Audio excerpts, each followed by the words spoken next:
Let's start with the Mail on Sunday, and after a schoolgirl filmed herself apparently being propositioned by a cross-channel migrant, or if you're a Guardian reader, being culturally enriched by an asylum seeker, Liverpudlians have been rioting and setting fire to a police van, and they were so angry they didn't even nick the hubcaps first. Scott, you've got this one. Yes, a violent riot outside a migrant hotel last night was sparked by fury over an online video of a schoolgirl who said she was sexually harassed by a 25-year-old man allegedly staying at the local hostel. She was walking by, she was speaking to a friend on her phone, and the guy said something suggestive to her, and she turned and she said, "What did you say?" And he repeated himself, and she said, "You know, you don't do this in this country, you'll go to jail for this." We've actually got the clip to run. And the video, it's been seen by 150,000, well, it's been on Twitter 150,000 times, so it's been witnessed, yeah. Wow.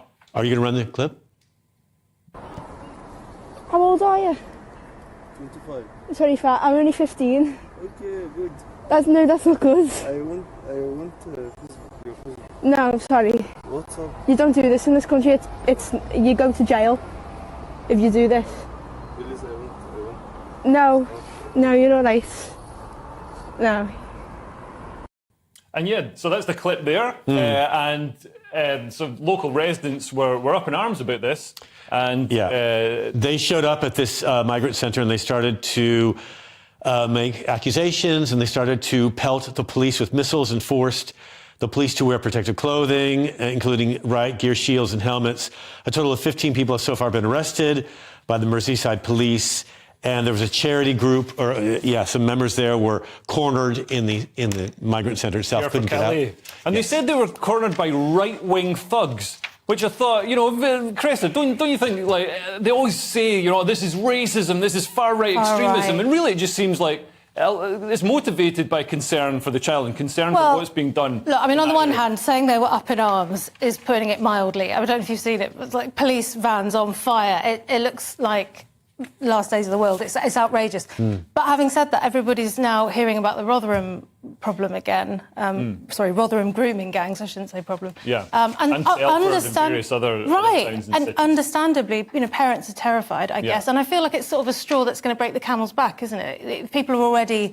Well, you've said before that the migrants should be housed near the Guardian journalists. Well, yes, I don't understand why they put the migrants in impoverished and vulnerable working class communities when it's Guardian readers who are massively keen and massively in favour of cross-channel migrants coming here. So everybody would be much happier if we passed a law that said if you subscribe to the Guardian, you've got to have 7 Albanian. Okay, old man. Oh my God, you sound like my grandfather. He's dead for 2 years. No, I think people are concerned about everyone's safety. And I think what concerns me is the police then came out after this happened and said, you know, quote, social media speculation, misinformation, and rumor can actually damage the outcome of the investigation. And it seems as though the police are distancing themselves from it and saying you're to blame for being concerned. You're to blame for running this video on Twitter. You're to blame for showing what actually really happened. Yeah.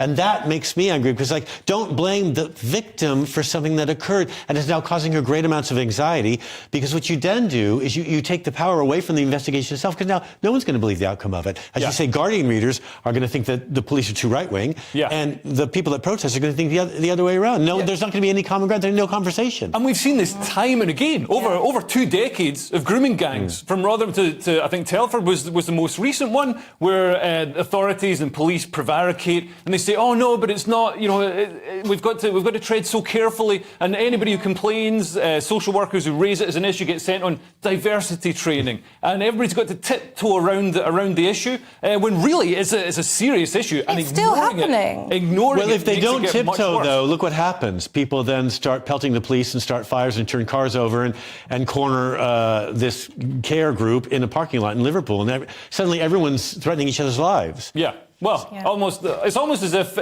dealing with the issue, dealing with the cross-channel migrants would have been a good option. Instead of stopping that happening, stopping the flights to Rwanda. I do wonder, I wonder how the Balkans are dealing with it, because the Balkan number of migrants coming in from the eastern part of Europe are much farther greater than what's coming over to the UK. Yeah. And those Balkan countries tend to have some quite conservative political parties running them. So I wonder how they're dealing with this issue. Well, What's the going on there? Conservative, I mean, in Sweden, for example, the Conservative political party, for the first time in decades, they've got a right-wing party, and that's because of the migrant crisis. Sweden's had some real problems in the last 5 years. Yeah, it's been terrible there. Yeah.